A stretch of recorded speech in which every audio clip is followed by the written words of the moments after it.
ಹಂಚಿ ಪ್ರವೀಣ್ ಕುಮಾರ್ ಇವರ ಮೆಮೋರಿಯಲ್ ನೆನಪಿನ ರಾಷ್ಟ್ರ ಮಟ್ಟದ ಮುಕ್ತ ಕರಾಟೆ ಸ್ಪರ್ಧೆ ಅಮೃತ್ ಕಾರ್ಡ್ ಉಡುಪಿಯಲ್ಲಿ ನಡೆಯಲಿಕ್ಕಿದೆ. ನಾಳೆ ನಡೆಯುವಂತ ಉದ್ಘಾಟನಾ ಸಮಾರಂಭದಲ್ಲಿ ಉಡುಪಿಯ ಮಾಜಿ ಶಾಸಕರು, ಮಾಜಿ ಸಚಿವರು ಶ್ರೀಯುತ ಪ್ರಮೋದ್ ಮಧ್ವರಾಜ್ ಇವರು ಅಧ್ಯಕ್ಷತೆಯನ್ನು ವಹಿಸಲಿದ್ದಾರೆ. ಹಾಗೆ ಉದ್ಘಾಟನೆಯನ್ನು ಬುಡಕನ್ ಕರಾಟೆ ಇಂಟರ್ನ್ಯಾಷನಲ್ ಇದರ ಸಭಾಪತಿ ಜನಪ್ರಿಯ ಚಲನಚಿತ್ರ ನಟ ಶ್ರೀಯುತ ಸುಮನ್ ತಲ್ವಾರ್ ಇವರು ಉದ್ಘಾಟನೆ ಮಾಡಲಿದ್ದಾರೆ. ಹಾಗೆ ಅತಿಥಿಗಳಾಗಿ ಇಲ್ಲಿನ ಹೆಚ್ಚಿನ ಶಾಸಕರಾದಂತಹ ಶ್ರೀಯುತ ಯಶವಂತ್ ಸುವರ್ಣ ಹಾಗೆ ಮಾಜಿ ಶಾಸಕ ಶ್ರೀಯುತ ರಘುಪತಿ ಭಟ್ ಇವರು ಭಾಗವಹಿಸುತ್ತಿದ್ದಾರೆ. ಹಾಗೆ ಅತಿಥಿ ಅಭ್ಯಾಗತರಾಗಿ ಸುಮಾರು ಗಣ್ಯರು ಭಾಗವಹಿಸಲಿದ್ದಾರೆ.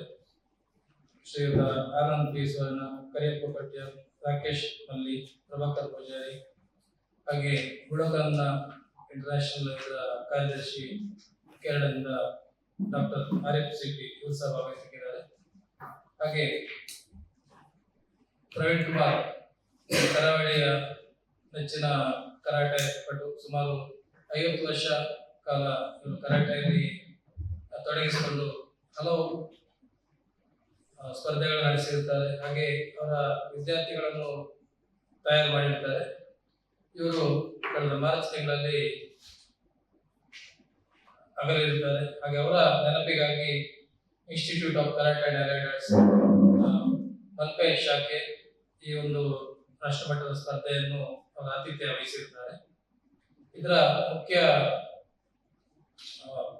ಈ ಸ್ಪರ್ಧೆಯ ಸಲಹೆಗಾರರಾಗಿ ಗೌರವಾನ್ವಿತ ಶ್ರೀಯುತ ಪ್ರಭಾಕರ್ ಕುಂದರ್ ಹಾಗೆ ಅವರ ವಿದ್ಯಾರ್ಥಿ ಕಿರಣ್ ಮಾರ್ಷಲ್ ಇವರು ನೇತೃತ್ವ ವಹಿಸಲಿದ್ದಾರೆ. ಸೆಪ್ಟೆಂಬರ್ 7 ಆದಿತ್ಯವಾರ ಸಮಾರೋಪ ಸಮಾರಂಭ ನಡೆಯಲಿಕ್ಕಿದೆ. ಇದರಲ್ಲಿ ಸಹ ಪ್ರಕಾಶ್ ಶೆಟ್ಟಿ, ಅಭಿಜಿತ್ ಕೋಟ್ಯಾಲ್, ನವೀನ್ ನಮ್ಮಣ್ಣ, ಸಚಿನ್ ಕರ್ಕಡ ಹಾಗೆ ಹಲವು ಗಣ್ಯರು ಭಾಗವಹಿಸಲಿದ್ದಾರೆ. ಈ 2 ದಿನದ ಸ್ಪರ್ಧೆಯಲ್ಲಿ ಸುಮಾರು 2000ಕ್ಕಿಂತ ಮಿಕ್ಕಿ ಸ್ಪರ್ಧಾಳುಗಳು ಭಾಗವಹಿಸಲಿದ್ದಾರೆ.